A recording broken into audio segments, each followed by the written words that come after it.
May isang lalaking tahimik na nakaupo sa sulok, nakatanaw sa malayo, tila ba may bumabagabag.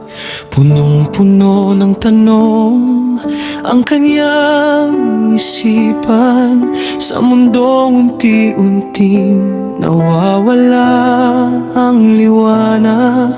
Nangangarap ng bukas na may ngiti at pag-asa, ngunit hirap ng buhay ang araw-araw na kasama.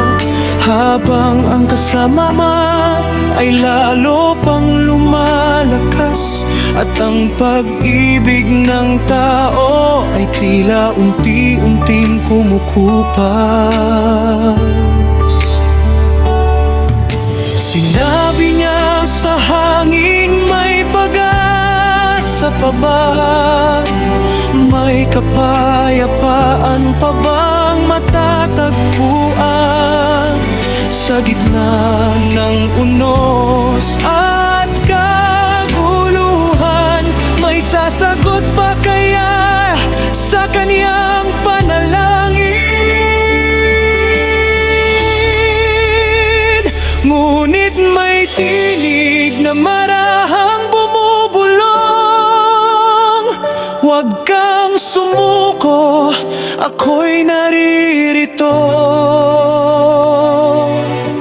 Kapag ang mundo'y puno ng kaguluhan, sa akin mo hanapin ang kaligtasan.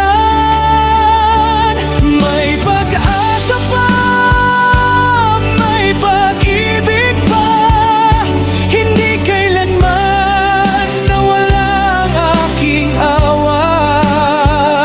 Kapayapaan at kaginhawa ang hinahanap mo, sa piling ko lamang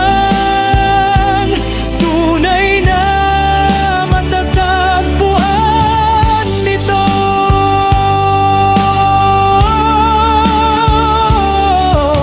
Marami mang luha ang bumabagsak gabi-gabi, marami mang pangarap ang tila hindi maabot lagi. Hindi nakikita ng tao ang bukas na darating, ngunit hawak ng Diyos ang bawat sandali.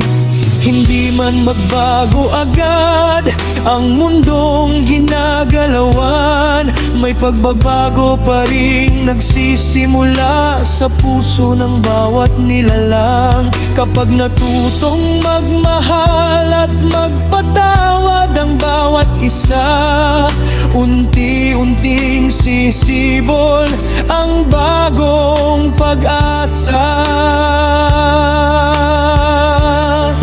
At muli niyang itinanong, paano makakamtan ang kapayapaang matagal ko nang hinahanap. At narinig niyang muli ang tinig ng may kapal, na puno ng pag-ibig at katotohanan. Ngunit may tinig na marahang bumubulong, huwag kang sumuko, ako'y naririto.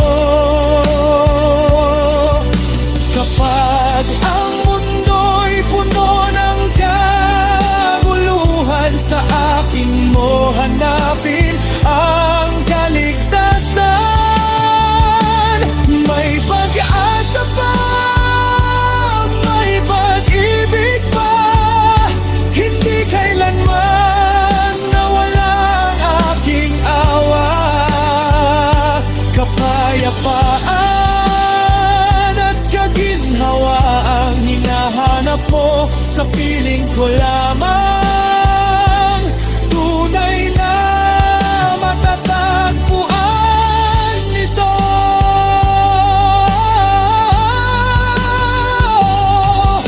Hindi sa yaman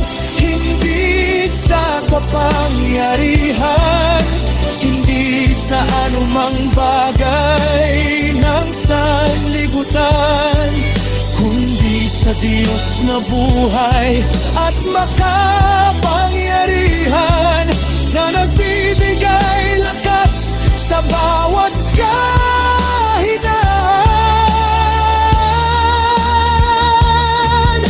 Kapag ang dilim ay tila wala ng katapusan, siya ang ilaw na patuloy na magnininig. Kapag ang puso ay sugatan at nalulumbay, siya ang pag-asang hindi kailanman mawawala.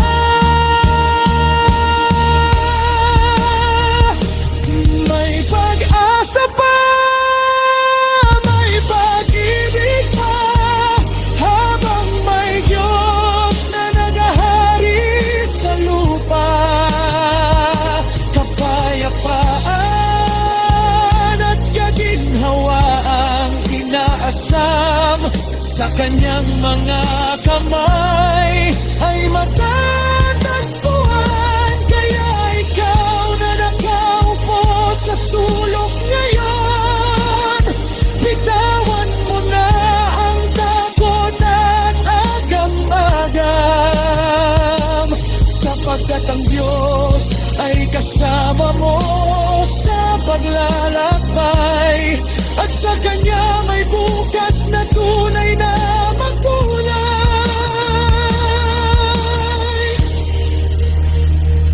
Sa sulok ng iyong panalangin, siya'y naghihintay,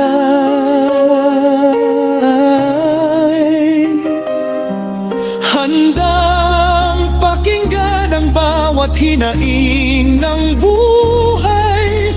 Kapag ang lahat ay tila wala nang pag-asa, sa Diyos nagsisimula ang bagong umaga.